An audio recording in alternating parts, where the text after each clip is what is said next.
Kami dari kelompok 4, kelas MSDMD, yang mana anggotanya ada saya sendiri, Ismi Amalia Fajrin, NIM 24, lalu ada rekan-rekan saya, Septiani Inka Fidianis Ifada, NIM 30, ada Muhammad Syafiin bin Ilyas, NIM 152, dan terakhir ada Dimas Syafalevi, NIM 154.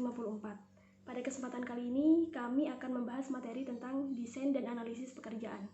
Desain pekerjaan atau desain jabatan merupakan rancangan atau rincian mengenai suatu tugas dan tanggung jawab suatu jabatan yang disesuaikan dengan kebutuhan organisasi, juga disesuaikan dengan karakteristik orang yang akan menjalankan jabatan tersebut.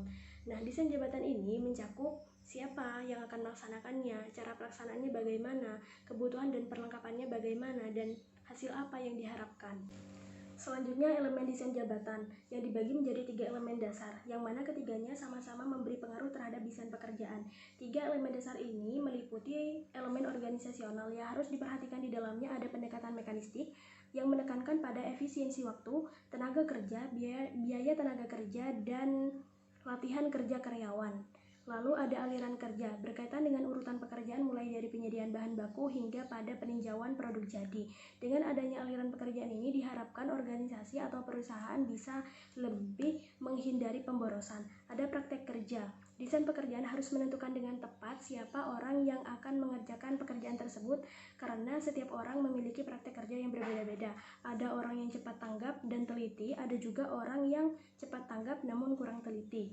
Elemen yang kedua ada elemen lingkungan. Desain jabatan harus memperhatikan lingkungan sekitar karena dari sinilah kita bisa memperoleh sumber daya, termasuk sumber daya manusia yang berkualitas, berpotensi, berpendidikan, berpengalaman, dan memberikan kontribusi baik pada organisasi. Elemen yang ketiga ada elemen keperilakuan yang berkaitan dengan sifat dan karakteristik dari sumber daya manusia. Dalam membuat desain jabatan maka perlu memperhatikan yang pertama ada otonomi, karyawan diberikan wewenang untuk mengambil keputusan sesuai dengan kebutuhan dalam bidang pekerjaannya sehingga dia merasa dihargai dan dipercaya, juga bisa bangga pada pekerjaannya dan bisa berdampak baik pada hasil pekerjaannya. Ada variasi, perlu dilakukan variasi untuk mengatasi kebosanan. Karena jika kita terlalu lelah atau terlalu bosan dalam bekerja, juga akan memberikan dampak yang kurang baik seperti sering melakukan kesalahan dalam pekerjaannya. Selanjutnya, identitas tugas. Dengan adanya identitas tugas yang jelas, maka seorang pegawai akan merasa mempunyai tanggung jawab terhadap suatu pekerjaan. Dan yang terakhir ada umpan balik berupa informasi kinerja pegawai yang disampaikan agar pegawai mendapatkan kepuasan kerja. Juga sebagai bahan evaluasi diri, jika kerjanya kurang baik bisa diperbaiki lagi dan jika pekerjaannya sudah baik bisa lebih ditingkatkan lagi. Ketiga, tentang teknik rancang ulang desain jabatan. Menurut dari Semamora, ada beberapa teknik desain jabatan yang dapat dilakukan. Yang pertama, simplikasi pekerjaan. Simplikasi pekerjaan mempunyai arti teknik desain jabatan yang mengarah pada spesialisasi pekerjaan. Pekerjaan ini bisa disederhanakan dari beberapa operasi. Dan yang kedua, rotasi pekerjaan. Di dalam rotasi pekerjaan ini, pegawai harus berpindah dari posisi satu ke posisi yang lain. Dan pegawai yang baru pindah harus menyesuaikan diri memahami tentang pekerjaannya. Dan yang ketiga, pemekaran pekerjaan. Yang artinya perluasan pekerjaan. Pemekaran pekerjaan ini sifatnya horizontal. Yang maksudnya ditunjukkan pada pemekaran pekerjaan yang sederajat mempunyai kesamaan fungsi tugas serta tanggung jawab. Yang keempat, pemerkayaan pekerjaan, yang artinya penambahan tugas serta tanggung jawab. Program ini bersifat vertikal, yang maksudnya pekerjaan yang ada di atas dan mempunyai fungsi yang sama. Menurut dari Handoko, ada 2 teknik perancangan ulang desain jabatan, yakni yang pertama simplikasi pekerjaan, teknik yang gunanya untuk mempersempit ruang lingkup pekerjaan seorang pegawai dengan tujuan meningkatkan produktivitas kerja. Dan yang kedua, perluasan pekerjaan, yang mempunyai arti rotasi pekerjaan, pemekaran pekerjaan, dan pemerkayaan pekerjaan. Dengan adanya teknik desain pekerjaan ini memungkinkan para perancang membuat perancangan dengan sebaik mungkin dan menyesuaikan dengan pekerjaannya, dan kemungkinan besar membuat pegawai lebih puas guna melaksanakan tugasnya. Pembahasan selanjutnya yaitu pengertian dan tujuan analisa jabatan. Analisis jabatan itu sendiri merupakan sebuah kegiatan untuk mengumpulkan informasi yang berhubungan dengan suatu jabatan dan juga pekerjaan dengan persyaratan tertentu. Ada beberapa langkah cara untuk mengidentifikasi tugas dan juga syarat suatu pekerjaan. Tujuan analisis jabatan itu ada beberapa. Yang pertama yaitu faktor menunjang dalam proses manajerial. Proses manajerial ini memerlukan sebuah tahap yang menjadikan seorang manajer harus jeli dalam memahami karyawannya. Dengan analisis ini, seseorang akan dengan mudah ditempatkan pada posisi yang sesuai. Selanjutnya yang kedua yaitu sarana proses rekrutmen. Ketika perusahaan hendak melakukan sebuah penyegaran karyawan, tentu mengharuskan untuk melakukan rekrutmen. Hal ini bertujuan untuk menentukan seperti apa yang hendak menduduki jabatan dalam pekerjaan perusahaan tersebut. Dengan adanya analisis ini akan mampu untuk menunjukkan sebuah kualifikasi dan juga keterampilan yang ada.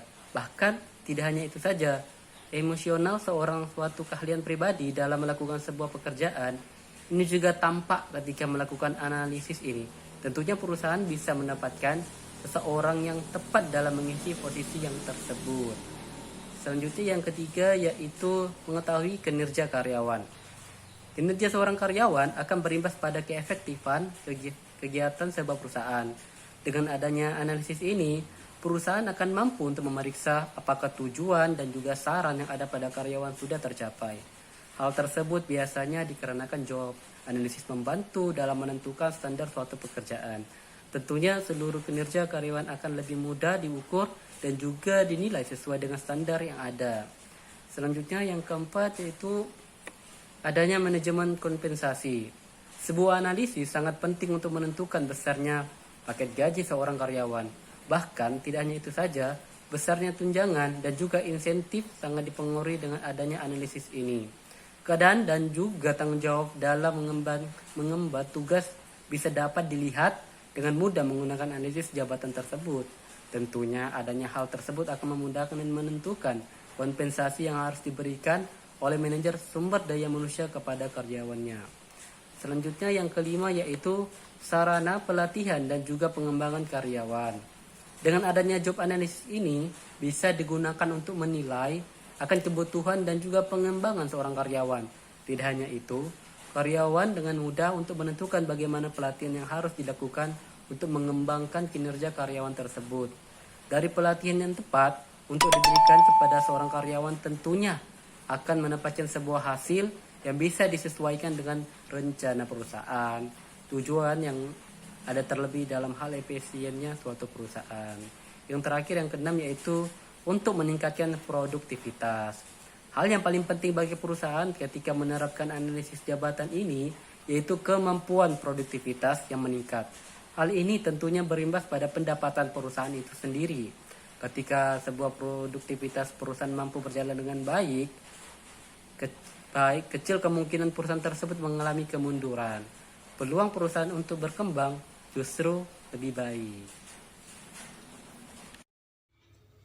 Baik, yang selanjutnya adalah tentang deskripsi jabatan. Deskripsi jabatan adalah uraian yang mencakup pekerjaan dasar yang termasuk tugas, wewenang, dan informasi penting lainnya.